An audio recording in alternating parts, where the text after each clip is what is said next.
Bonjour et bienvenue à Finance 360 avec Alex Demers. Aujourd'hui, nous sommes mardi le 5 juillet 2022 et nous sommes rendus à l'épisode 111 du podcast.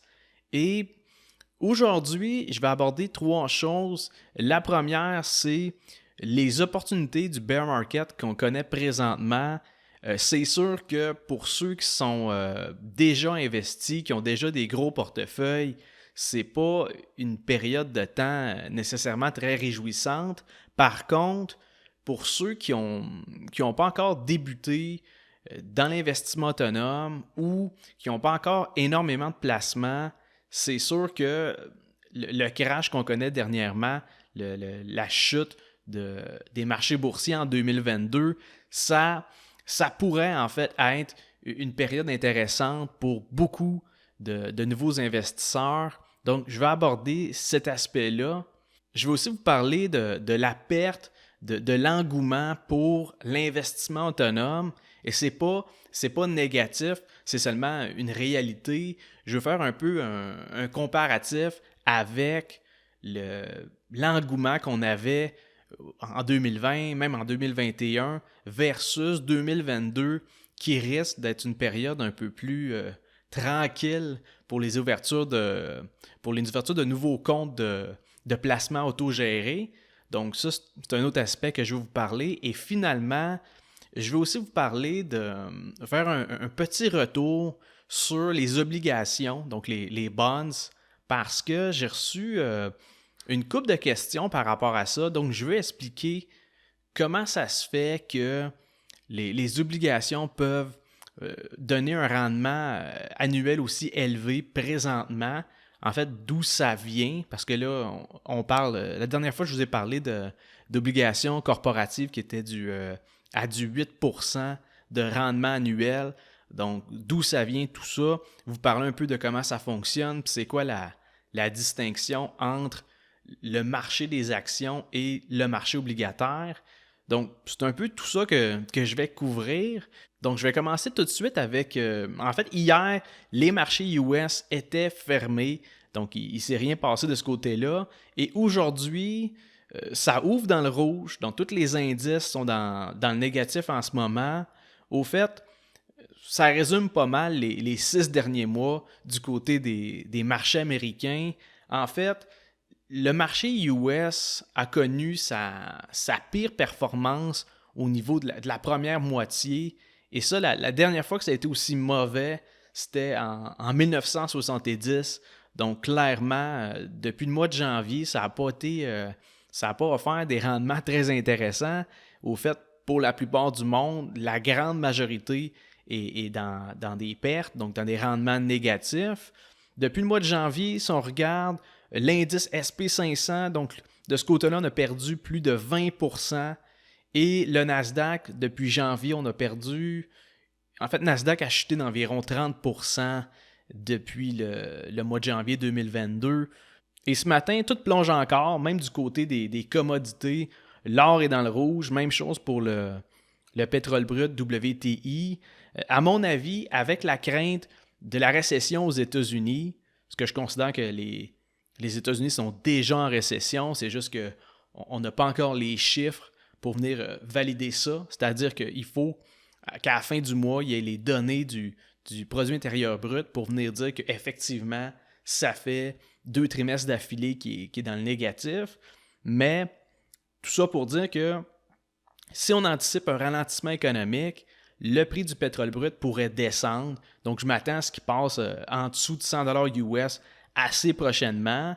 Et si c'est le cas, c'est que c'est principalement, comme je vous dis, parce qu'on anticipe un ralentissement économique qui viendrait diminuer la demande de pétrole brut.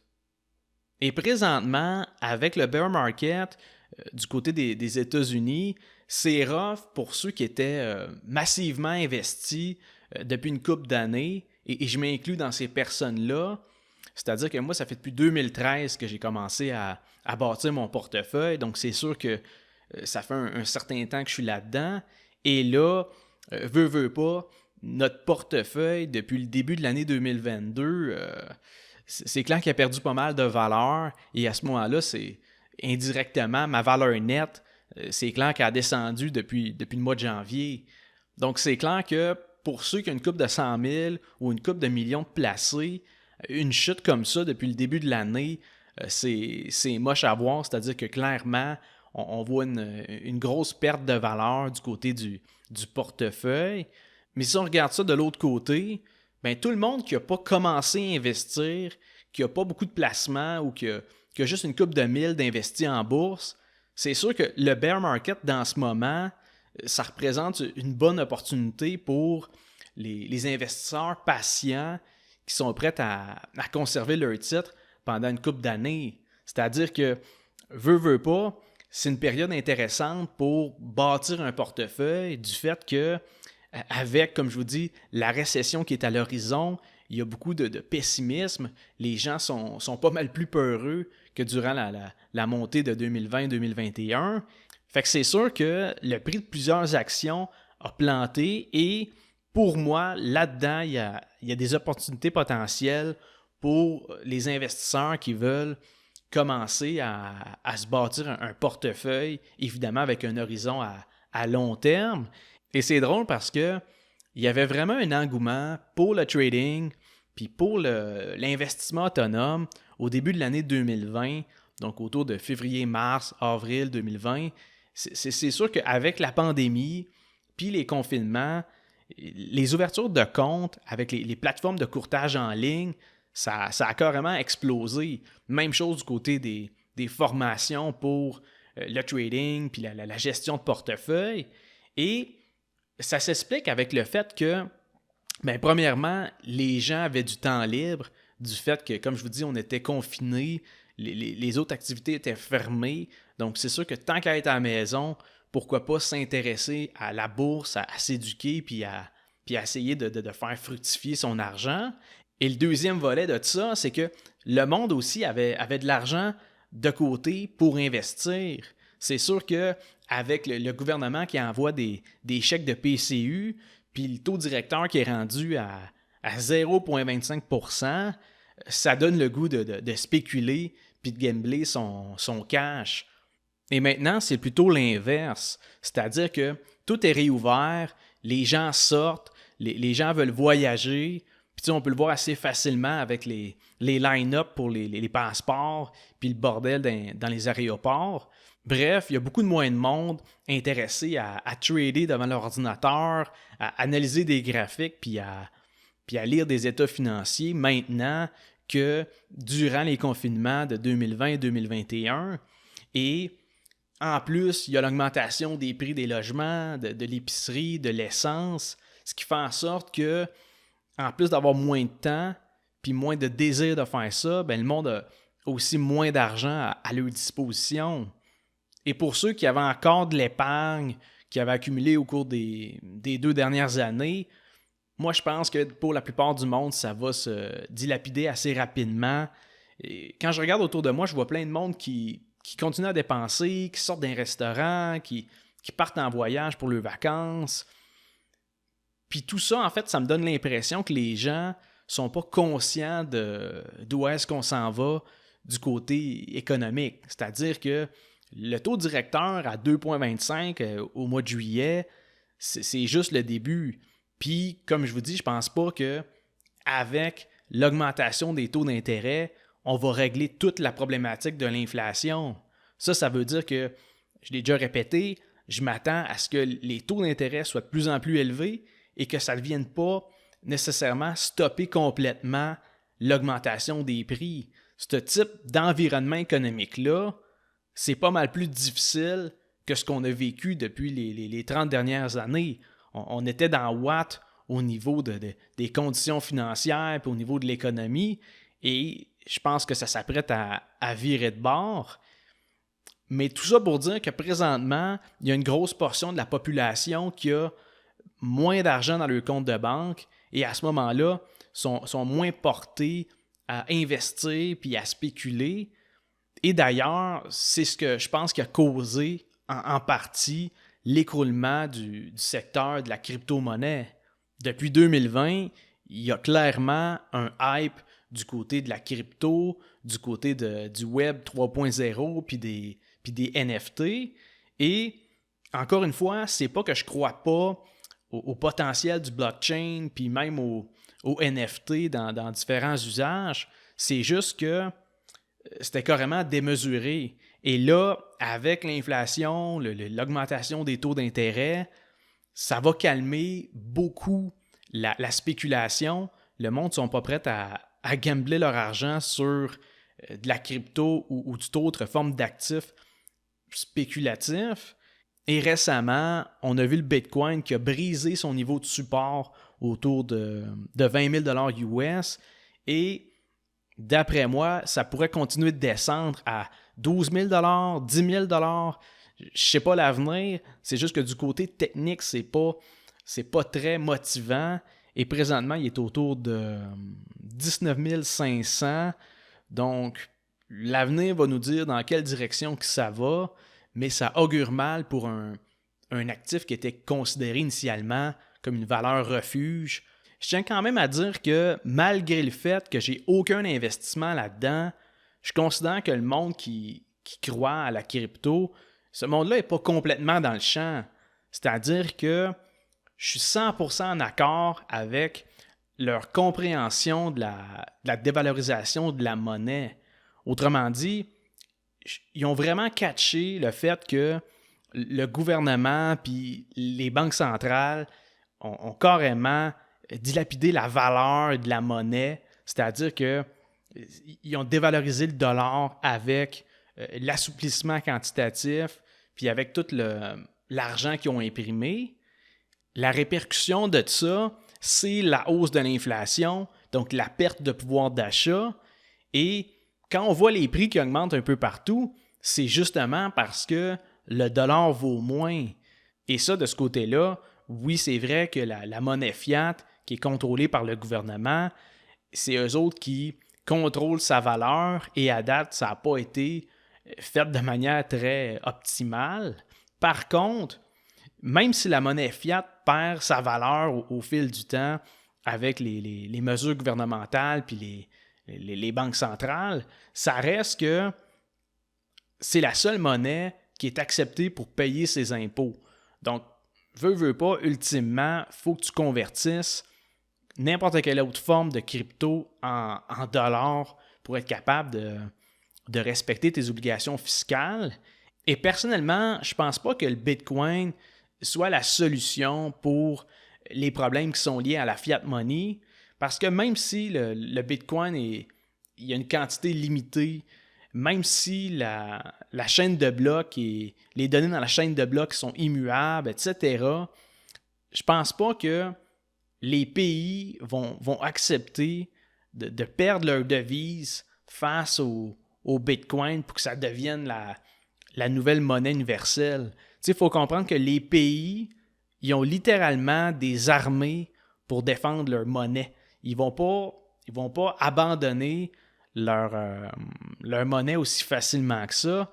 Il faudrait une méchante révolution pour que le Bitcoin élimine le fiat money puis que tout l'ensemble des pays acceptent que finalement, ce soit le Bitcoin qui serve de monnaie internationale.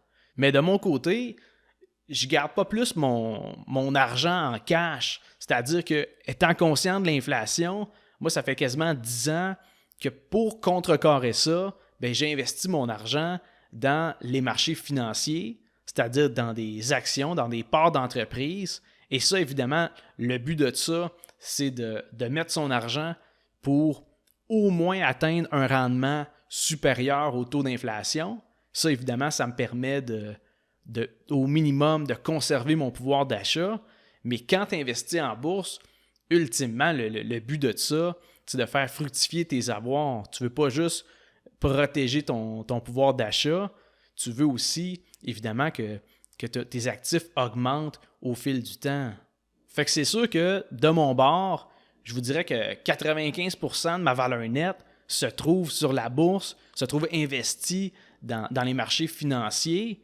Et c'est comme ça que, depuis 2013, j'ai bâti mon portefeuille avec des versements de dividendes, des gains en capital, puis évidemment l'injection d'autres fonds. Et au fil du temps, c'est comme ça que j'ai réussi à bâtir ma valeur nette, mais j'ai pas diversifié, c'est-à-dire j'ai pas d'immobilier, j'ai pas acheté d'or, j'ai pas investi dans la crypto. Et ça fait en sorte que ma valeur nette, évidemment, elle fluctue selon les mouvements des marchés boursiers. Donc, au cours des 2 dernières années, ça a monté en flèche. Et là, depuis 6 mois, évidemment, ça a descendu. Mais de mon côté, il faut comprendre que mes actifs, c'est principalement des parts, des actions d'entreprises cotées en bourse. Et c'est comme ça que j'ai fait travailler mon argent. C'est sûr que l'avoir laissé dans un compte épargne, je ne serais pas rendu où je suis rendu aujourd'hui. Et c'est pour ça que ceux qui investissent dans la crypto, je comprends 100% leur raisonnement de vouloir quitter la fiat money parce qu'elle se dévalorise. Mais de mon côté, je préfère et de loin investir dans les actions pour préserver mon pouvoir d'achat puis en même temps faire croître mon capital. Et aujourd'hui, pour la fin de l'épisode, je veux revenir sur le sujet des obligations parce que j'ai reçu une couple de questions par rapport à ça et je veux prendre le temps d'expliquer comment ça se fait que le rendement annuel de certaines obligations corporatives devient de plus en plus attrayant avec les récentes hausses des taux d'intérêt. Et premièrement, il faut comprendre que le prix des obligations, il y a une relation inverse avec les taux d'intérêt. Ça veut dire que plus les taux d'intérêt augmentent, plus le prix des obligations diminue. Ce que ça fait, c'est que les versements d'intérêt d'une obligation, ils ne changent pas, même si son prix, lui, diminue. Je donne un exemple. La compagnie Sun Life émet des obligations avec une échéance de 3 ans et qui verse un taux d'intérêt de 3% par année. Et là, imaginons que 6 mois plus tard, les taux d'intérêt augmentent.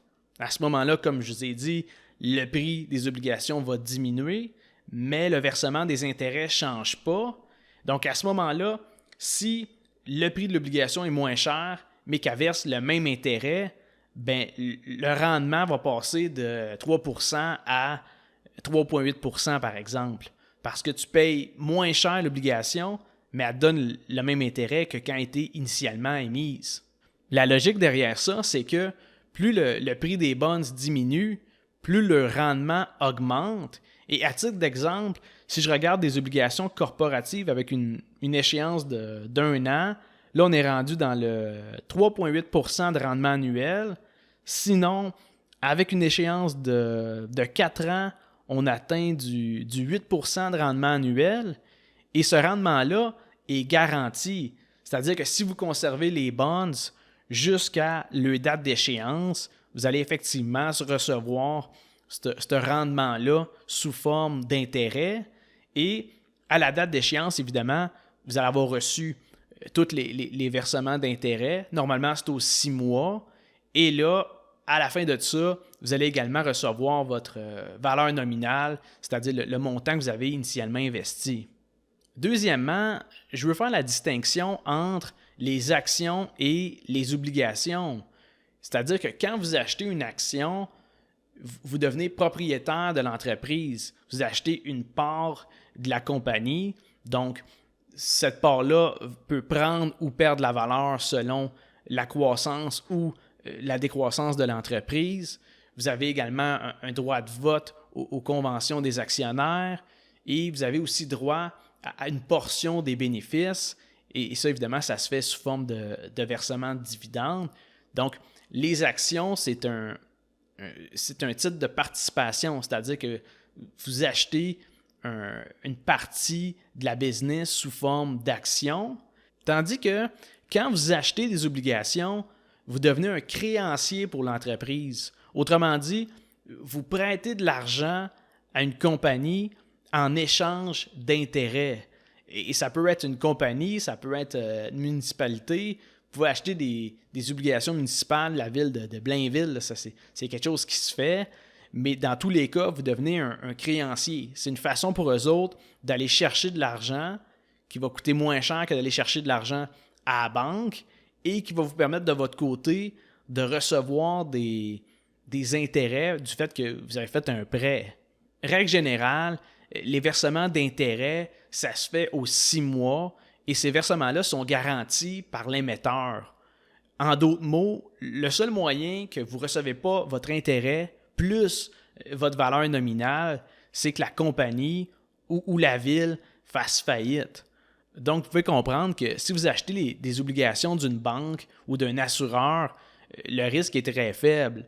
C'est l'équivalent de prêter de l'argent à la Banque nationale ou à Manuvie en échange d'intérêts. Donc, c'est ce que c'est une obligation. Bref, il y a un marché pour les bonds au même titre que le marché pour les actions. On appelle ça le marché obligataire. Et au même titre que les actions, le prix des obligations fluctue et le monde peuvent transiger ces bonds-là. Au fait, à Star, avec les plateformes de courtage en ligne, vous pouvez acheter vous-même des obligations. Souvent, il y a un montant minimum à respecter. Si ma mémoire est bonne, c'est autour de 5 000 $ canadiens. Et à ce moment-là, vous allez avoir la liste des bonds sous l'onglet « Titres à revenu fixe ». Et c'est là que vous allez retrouver la liste des émetteurs, c'est quoi le rendement annuel, puis c'est quoi la durée avant la date d'échéance. Et ça va vous permettre de trouver des obligations qui sont à moins cher que ce qui était lorsqu'ils ont été émises. Et c'est là qu'on est capable de trouver justement des bonds avec des rendements de 3,8 % pour une échéance d'1 an ou du 8 % sur une durée de 4 ans. C'est avec le marché des obligations. Il faut comprendre que si les taux d'intérêt continuent d'augmenter, le prix des obligations pourrait continuer à descendre. Par contre, le prix actuel des obligations, il reflète déjà les attentes des investisseurs par rapport aux prochaines hausses du taux directeur. Ça veut dire que c'est pas parce qu'ils vont augmenter le taux directeur de 75 points de base à la mi-juillet que nécessairement le prix des obligations va descendre. Parce qu'il y a une partie que les prix reflètent déjà ces anticipations-là. Donc, le point, c'est plus de spéculer sur les prochaines hausses du taux directeur et si les investisseurs s'attendent à ce que ça ne monte pas à, exemple, 3,5 % ou 4 % et que finalement c'est le cas, à ce moment-là, on pourrait voir le prix des obligations continuer à chuter et c'est sûr qu'on pourrait avoir à ce moment-là des obligations corporatives qui offrent encore des meilleurs rendements annuels que ce qu'on voit actuellement. Donc, je vais conclure l'épisode comme ça. Et vous allez voir que durant l'été, c'est pas impossible que les épisodes du podcast soient un peu plus courts. C'est l'été pour tout le monde. Je ne veux pas arrêter le podcast durant tout l'été, mais comme je vous dis, ça se peut que les épisodes soient un peu moins longs qu'à l'habitude, mais je veux continuer quand même de vous donner du feedback sur les marchés boursiers puis mon avis sur différentes choses.